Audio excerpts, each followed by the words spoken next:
قسط کا آغاز ایک خوشگوار صبح سے ہوتا ہے جہاں گھر کا ماحول بظاہر سکون اور محبت سے بھرپور دکھائی دیتا ہے۔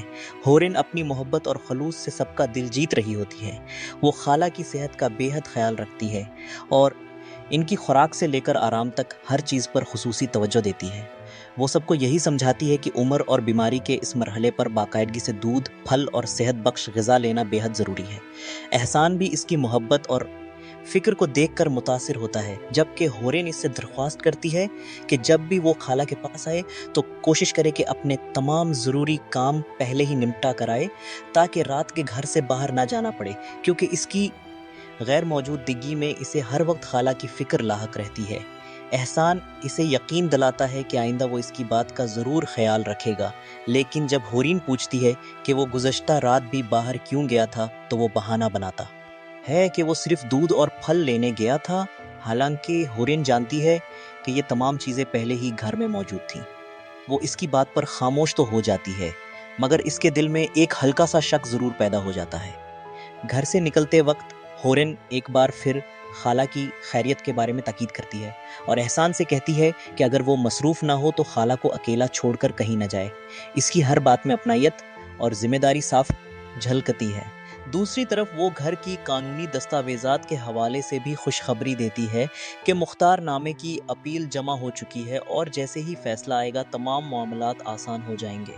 اس کے جانے کے بعد کہانی کا رخ دفتر کی طرف مڑتا ہے، جہاں فاروقی صاحب اور کامران کے درمیان ہورین کے رویے پر گفتگو ہوتی ہے۔ کامران کو ہورین کا صاف گو اور خوددار انداز پسند نہیں آتا۔ وہ شکایت کرتا ہے کہ ہورین اس سے اس لہجے میں بات کرتی ہے جو وہ اپنے دفتر میں کسی ملازم سے برداشت نہیں کرتا۔ فاروقی صاحب کامران کو سمجھاتے ہیں کہ ہورین ایک نہایت ذہین، باصلاحیت اور جذباتی لڑکی ہے، اس لیے اس کے ساتھ نرمی سے پیش آنا چاہیے تاکہ وہ اپنا ناول ادھورا چھوڑ کر نہ چلی جائے۔ وہ وعدہ کرتے ہیں کہ مناسب موقع پر وہ ہورین سے بھی اس بارے میں بات کریں گے۔ اسی دوران ہورین کو اس کی محنت کا پہلا بڑا صلہ ملتا ہے۔ فاروقی صاحب اسے بتاتے ہیں کہ اس کے ناول کا چیک آ چکا ہے۔ ہورین یہ سن کر حیران رہ جاتی ہے، کیونکہ کچھ دن پہلے اس نے غصے میں کہا تھا کہ وہ پیسوں کے لیے نہیں بلکہ اپنے قلم کے عشق میں لکھتی ہے۔ فاروقی صاحب محبت سے اسے سمجھاتے ہیں کہ اگرچہ لکھ کر رزق کمانا آسان نہیں ہوتا، لیکن جس شخص کے قلم میں سچائی اور اثر ہو، کامیابی اس کے قدم ضرور چومتی ہے۔ وہ ہورین کو ایک قیمتی نصیحت بھی کرتے ہیں کہ ہر انسان چاہتا ہے کہ اس کی تعریف ہو اور اس کی ہر بات مانی جائے، مگر حقیقت پسند لوگ بہت کم ہوتے ہیں۔ وہ اسے خاص طور پر کامران کے بارے میں خبردار کرتے ہیں کہ وہ اپنی برتری ثابت کرنے کے لیے دوسروں کی درست بات کو بھی غلط ثابت کرنے کی کوشش کرتا ہے۔ اس لیے بہتر یہی ہے کہ وہ اس کے ساتھ غیر ضروری بحث سے گریز کرے۔ ہورین ادب سے ان کی نصیحت قبول کر لیتی ہے اور دل ہی دل میں عہد کرتی ہے کہ وہ اپنے مقصد سے کبھی پیچھے نہیں ہٹے گی۔ ادھر فیضان اور زائدہ کی ازدواجی زندگی کا ایک جذباتی پہلو سامنے آتا ہے۔ زائدہ اپنے دل کا خوف فیضان کے سامنے رکھتی ہے۔ وہ کہتی ہے کہ ہورین کی باتیں سن کر اسے ڈر لگنے لگا ہے کہ کہیں وہ بھی صرف ایک کھلونا نہ بن جائے۔ فیضان اس کا ہاتھ تھام کر اسے یقین دلاتا ہے کہ اگر اس کے دل میں محبت نہ ہوتی تو وہ اس سے نکاح ہی کیوں کرتا۔ وہ اسے یاد دلاتا ہے کہ اگرچہ اس نے شادی سے پہلے کہا تھا کہ وہ اس کی بیوی ہوگی، مگر اس کی محبوبہ بھی ہمیشہ رہے گی۔ زائدہ اس کی محبت بھری باتوں سے مطمئن ہونے ہی لگتی ہے کہ اچانک اس کے پیٹ میں شدید درد اٹھتا ہے۔ درد اس قدر بڑھ جاتا ہے کہ اسے فوراً اسپتال لے جانا پڑتا ہے، جہاں ڈاکٹر ایک نہایت افسوسناک خبر سناتے ہیں۔ معلوم ہوتا ہے کہ زائدہ حاملہ تھی، مگر کسی سخت دوا کے استعمال کی وجہ سے اس کا حمل ضائع ہو گیا ہے۔ ڈاکٹر بتاتے ہیں کہ وہ شدید کمزوری کا شکار ہے اور اسے فوری طور پر خون کی ضرورت ہے۔ یہ خبر سن کر ہر شخص غمزدہ ہو جاتا ہے، مگر فیضان کا اصل چہرہ اسی لمحے سامنے آتا ہے۔ وہ بظاہر پریشان ہونے کا ڈرامہ کرتا ہے، لیکن دل ہی دل میں خوش ہوتا ہے کہ ایک ممکنہ وارث دنیا میں آنے سے پہلے ہی ختم ہو۔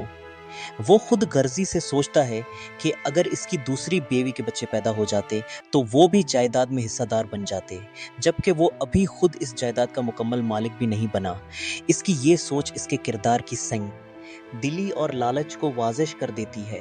دوسری طرف زائدہ ہوش میں آتے ہی ٹوٹے ہوئے دل کے ساتھ فیضان سے کہتی ہے کہ چونکہ اسے بچے پسند نہیں تھے، شاید اسی لیے اللہ تعالیٰ نے انہیں اولاد کی نعمت سے محروم کر دیا۔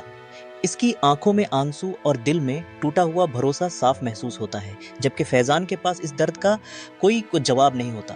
اسی دوران حورین کو اسپتال سے فون آتا ہے کہ خالہ کی طبیعت اچانک بہت خراب ہو گئی ہے۔ وہ سب کچھ چھوڑ کر فوراً اسپتال پہنچ جاتی ہے۔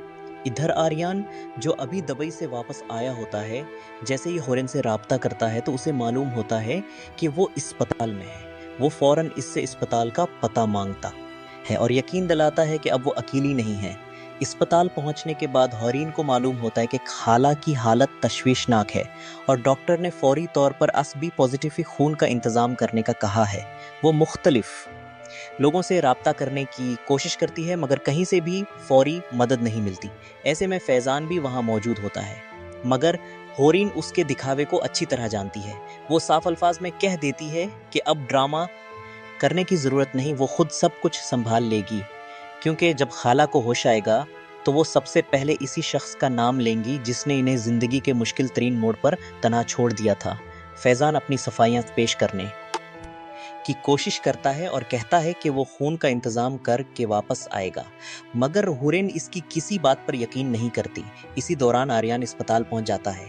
اسے دیکھ کر حورین حیران رہ جاتی ہے، کیونکہ اسے توقع نہیں تھی کہ وہ اتنی جلدی واپس آ جائے گا۔ آریان حورین کی پریشان حالت دیکھ کر فوراً سمجھ جاتا ہے کہ معاملہ معمولی نہیں۔ وہ خالہ کی خیریت دریافت کرتا ہے اور جب اسے معلوم ہوتا ہے کہ ڈاکٹر نے فوری خون کا بندوبست کرنے کو کہا ہے تو وہ ناراضگی سے کہتا ہے کہ حورین نے اس سے مدد کیوں نہیں مانگی۔ وہ اسے احساس دلاتا ہے کہ اگر وہ اس کی زندگی میں موجود ہے تو اسے دوسروں سے مدد مانگنے کی ضرورت نہیں۔ پھر وہ خالہ کا بیلٹ گروپ معلوم کرتا ہے اور پورے اعتماد کے ساتھ کہتا ہے کہ اب خون کا انتظام وہ خود کرے گا۔ قسط اپنے اختتام پر کئی نئے سوالات چھوڑ جاتی ہے۔ ایک طرف زائدہ اپنی زندگی کی سب سے بڑی خوشی کھو چکی ہے اور فیضان کی خود غرضی اس کے سامنے آہستہ آہستہ بے نقاب ہو رہی ہے، جبکہ دوسری طرف حورین کو احساس ہو رہا ہے کہ مشکل وقت میں کون حقیقت میں اس کا ساتھ دینے والا ہے۔ آریان کی بروقت آمد اس کی زندگی میں امید کی ایک نئی کرن بن کر سامنے آتی ہے، مگر یہ دیکھنا باقی ہے کہ کیا وہ صرف خالہ کی جان بچا پائے گا یا حورین کے ٹوٹے ہوئے بھروسے کو بھی دوبارہ جوڑ سکے گا۔ دوسری جانب فیضان کی منافقت، لالچ اور دوہری شخصیت کب تک چھپی رہے گی، یہ آنے والی اقساط کا سب سے بڑا سوال بن جاتا ہے، جس کا جواب جاننے کے لیے ناظرین بے چینی سے اگلی قسط کا انتظار کرتے ہیں۔